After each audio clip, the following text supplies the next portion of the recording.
Get it popping just like that, YouTube. Let's get it. What's good, world? It's your boy Mastermind Man, and this is the weekday drop. Listen, we are on the final week of October, and I'm not gonna be in here too long, but I'm gonna be in here just for a good time. So listen up. Before we jump right into a bunch of stuff I want to speak about, be sure to follow me everywhere. Master23Mind, TikTok, Twitch, IG, Mastermind RGTV on IG and on YouTube. Shout out to the YouTube world and YouTube. Be sure to check out the podcast Real Gamer on all podcast platforms. So let's jump right into it. It's a couple stuff, man. The MacBook. Let's talk about this Splinter Cell. So apparently Ubisoft is in the middle of working on a new Splinter Cell. Now, remind y'all that Splinter Cell is kind of like Metal Gear Solid a little bit. Now we're seeing a season of, this is a great season for stealth games. And when you speak of stealth games, you have to throw Splinter Cell in the mix. I can see a really good Splinter Cell, up to date PS5 graphics, next generation graphics. Give me the ability to lay on the floor, do stealthy things like Assassin's Creed, add Assassin's Creed elements in it. You know what I'm saying? Give us a more like sandbox world, like Metal Gear Solid, secret side ops missions. Maybe bring some stuff from what's the other game they make? Wildlands.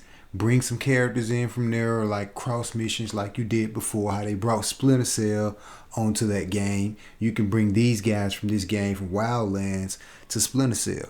You can do little special ops missions like that. A little secret, like, you know what I'm saying, like some really stealth op stuff. A little bit like Hitman, a little bit. Really go into deep of like giving us the old Splinter Cell vibe, but giving us a new next generation, really stealthy Splinter Cell vibe. So I'm really pumped for it. I'm hoping they don't drop the ball with it. Ubisoft with Assassin's Creed has a lot of bugs in it, so I'm hoping that this game be on a really big, like, uphill run with no bugs. Release, patch, first drop patch, ready to go. You know what I'm saying? If they give us DLCs, to those. Take your time with the game. If you got to release the game, push it like a pushback. We don't know when the game is dropping, but we do know that they're working on another Splinter Cell. Whatever you do, take your time on the game. I'm just hoping it's going to be a good game. I'm pretty sure it is. Moving on, man. Let's jump right into it and talk about this new MacBook that Apple is releasing. So, with these new MacBooks, they're using Apple is making their own chips. So that's a good thing because, you got Apple working on the software and their own chip. These chips in this new MacBook is pretty freaking cool and on some next gen stuff.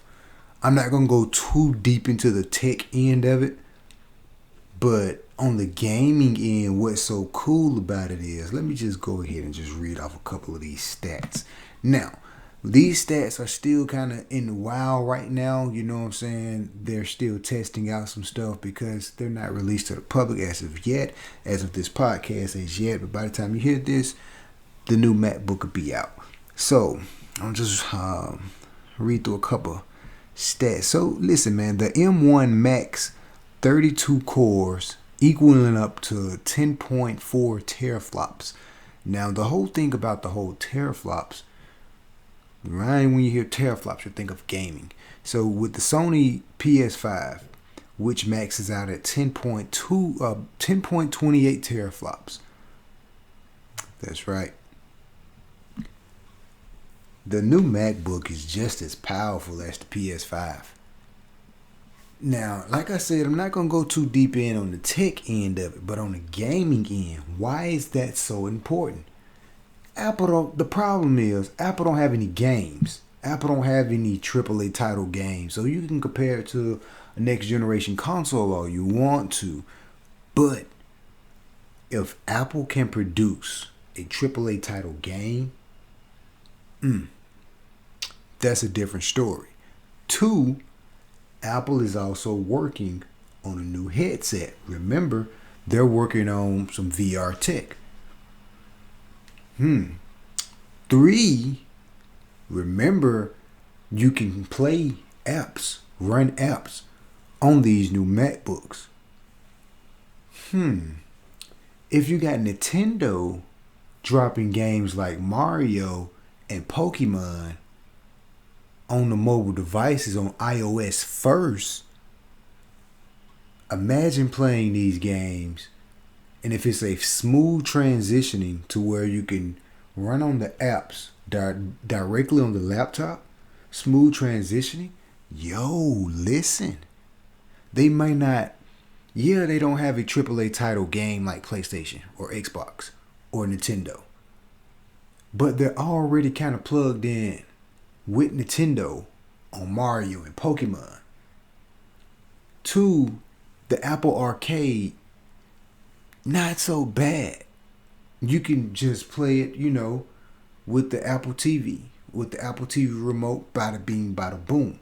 I say all this stuff with Apple is because Apple is definitely making their way in. They're not, I won't even say making their way in the gaming. Apple's in the gaming division, people. Let's just clear that up and just say that, okay, they are a solidified gaming competition right now. Because if the new MacBook can be compared up to the PlayStation 5, that's a threat. The reason it's a threat is those things I just named. I'll take the video back, kind of give it a little thought through. I'll kind of go on my Nintendo rant for just a second, because why I touch on Nintendo is because Nintendo, you remember Mario Run that came out on the iOS? Let's just say, I think if Nintendo was smart enough, if the new MacBook can be compared to a next generation console, wouldn't it be smart for Nintendo to say, hey, look, Apple, let's work together. We'll bring out, I'm talking about 2024, on down the line. This is just a theory, maybe a thought. Hey, Apple, let's work together. We'll drop another exclusive games. We know for a fact Nintendo's not afraid to do it because we got Mario Run. Mario is a number one. You think of Mario, you think of Nintendo. You think of Nintendo, you think of Mario. That's their first love. You know they're not afraid to do it. We got Pokemon over here on iOS.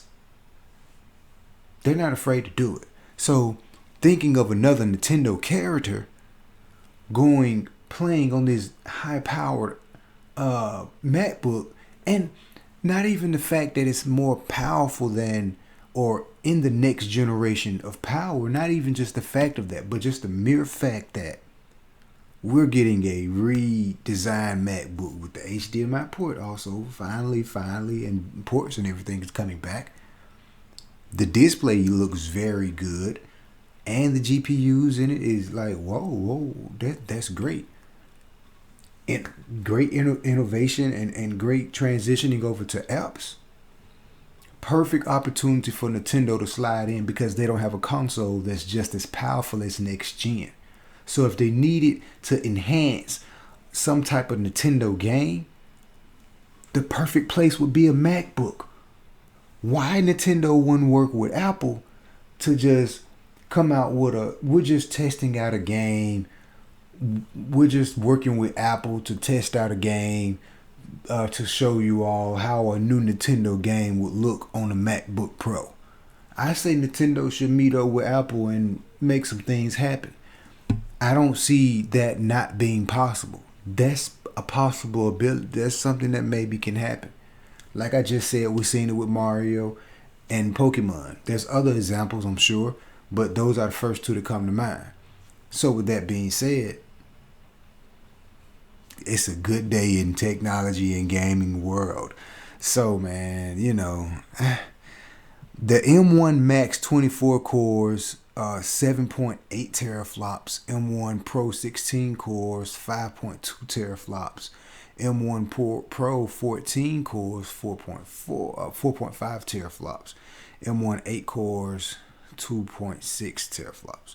Now there's just a whole bunch of teraflopping going on, but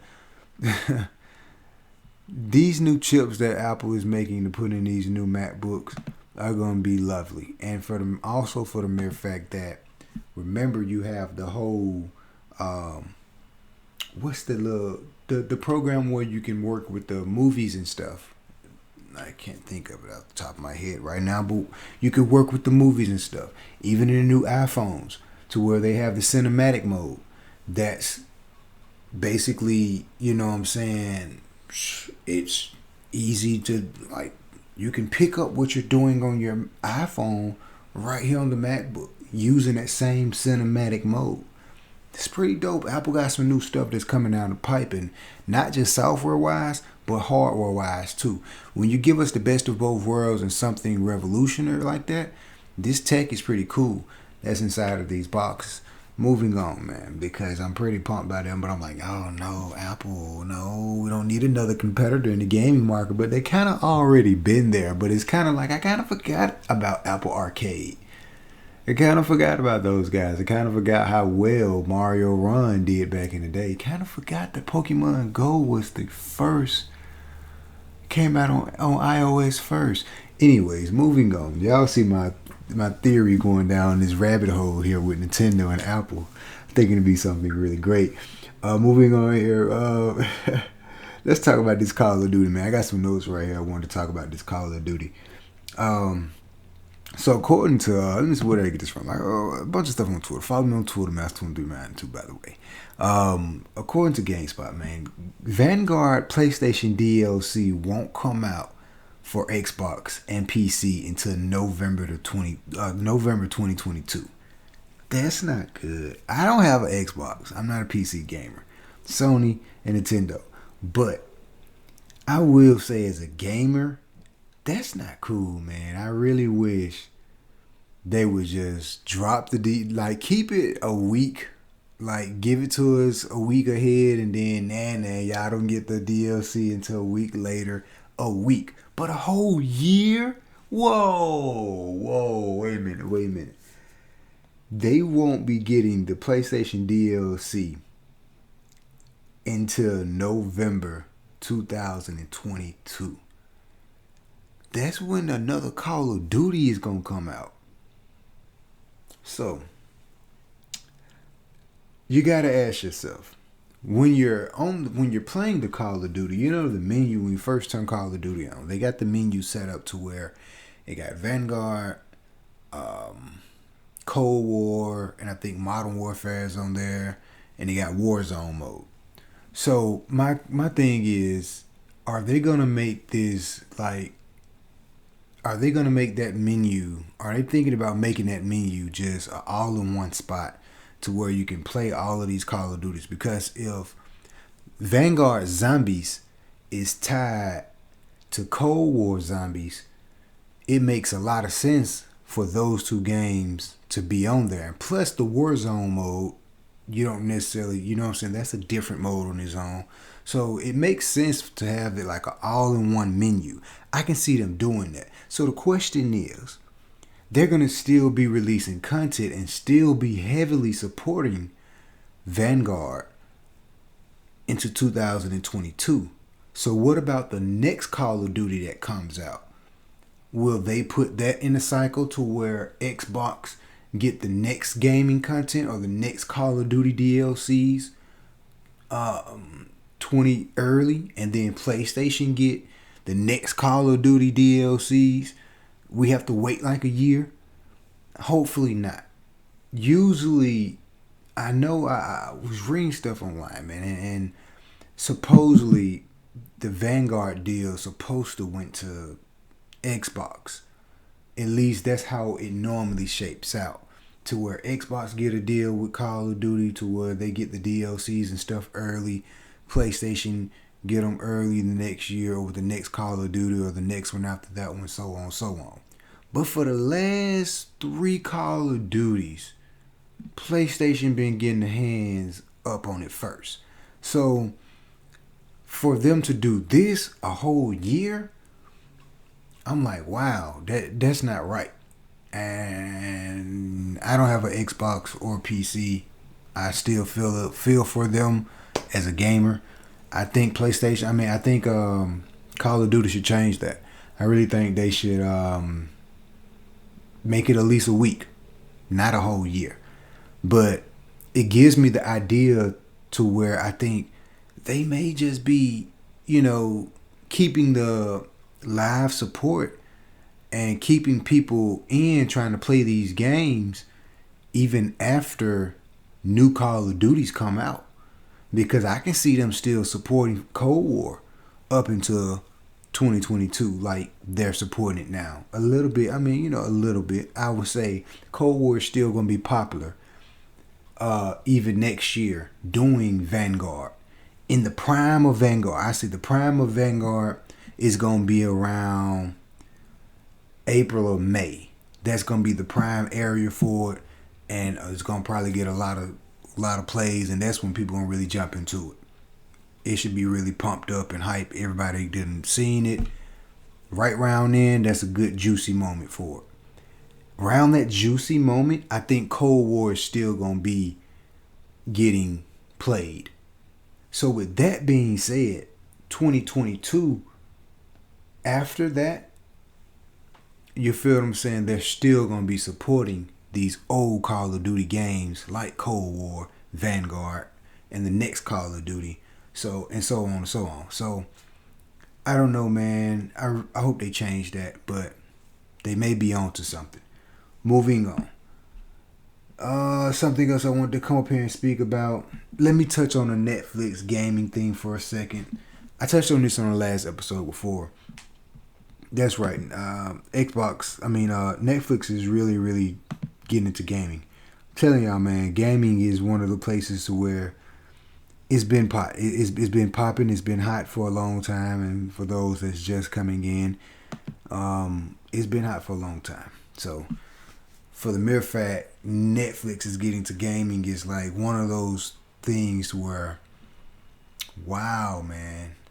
We already got, Netflix is already doing great with this. What is this new series? They got the Squid Game or whatever. They're doing great with that.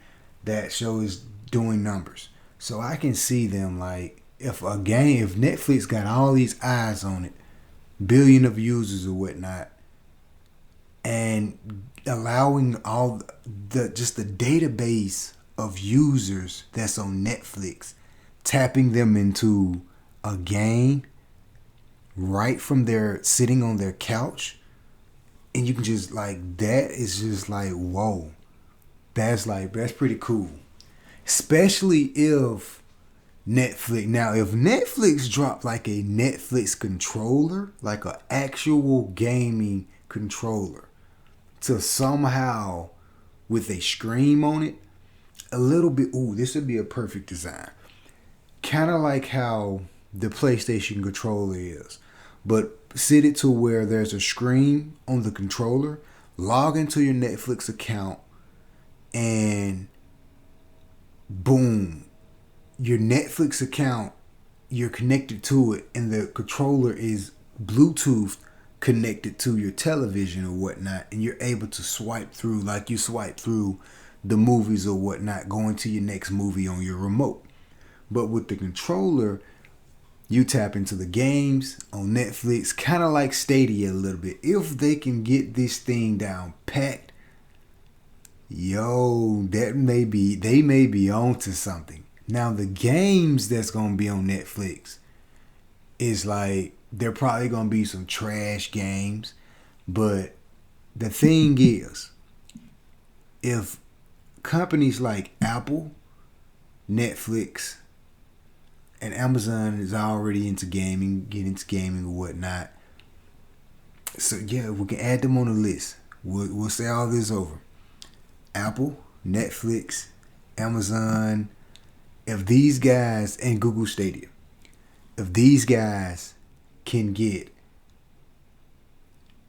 a bona fide AAA title game, character, history, we love this character, we love this story, We love this game because of this character and the story.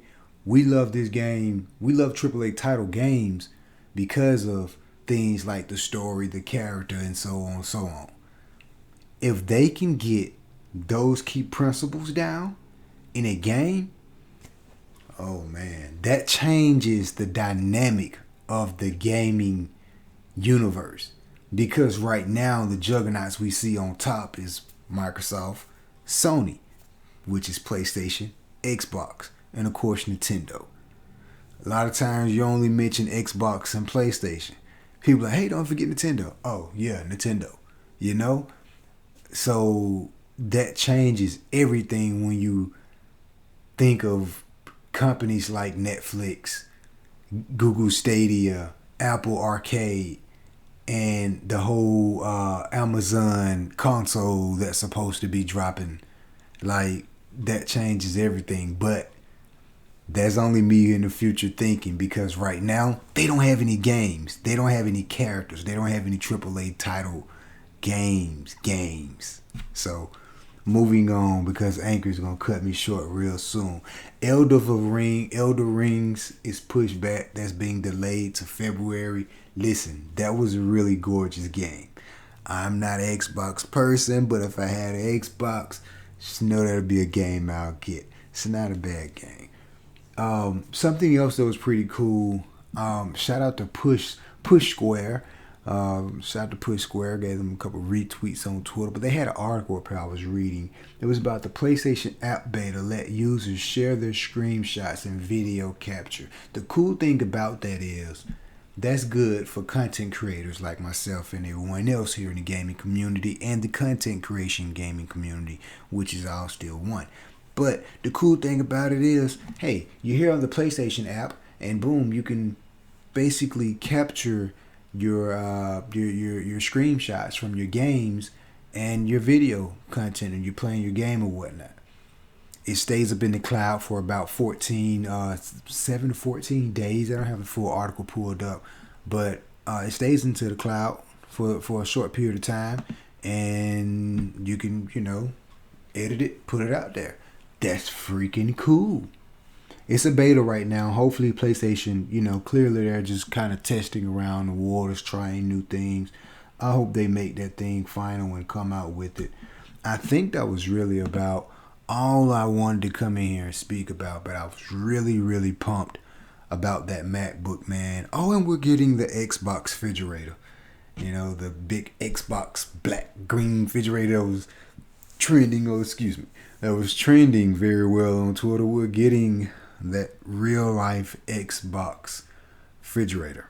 And Back for Blood is doing very well, and there is a Back for Blood Xbox that looks really creepy and pretty horrifying, but really cool. I'll definitely take one. It was something else that I wanted to, oh, that's what it was. It's crazy. The Call of Duty Halloween special they got. This whole new Halloween special update they got dropping is like, okay, let's see. I actually be playing a quick game of Call of Duty tonight right after this podcast. But they got the Scream Mask guy on there. They got pumpkin heads on Zombie Outbreak. And a bunch of other stuff I was reading. I was like, oh, okay, cool. I want to shoot a couple pumpkins. Let's see how this works out. And the Scream guy is on there now. I've seen that they had like the knife that was on the Scream movie. Or they also had a couple other scary weapons that they probably, like a pumpkin shotgun or something. Oh, yeah, they got a pumpkin orange shotgun. That would be really dope. But y'all stay tuned for more, man. I gotta go, man. We gotta play a little bit of this now that I think about it. But we'll be back for more. This is the weekday drop, the last week of October. If something else happened that's just really need to come in here and talk about, like the whole EA thing, EA and the soccer game, like FIFA, y'all fighting over because of the name. EA, screw those guys, kick those guys like the ball, and move on, because you got other hits up under your belt. That's all I'm going to say on that topic. But topics like that, in gaming, I'll be here to touch on it. Follow me on the gaming page, Mastermind RGTV, And I'll be back for more, folks. Game on. Follow me at YouTube, Mastermind RGTV, and the podcast everywhere, Real Gamer. You see it in the background, YouTube. Oh, shout out to my emojis in the background too. Love the emojis. But y'all game on, man, and stay blessed. And shout out to the new followers and the new viewers on all the streaming platforms. And we are out. See you, YouTube world.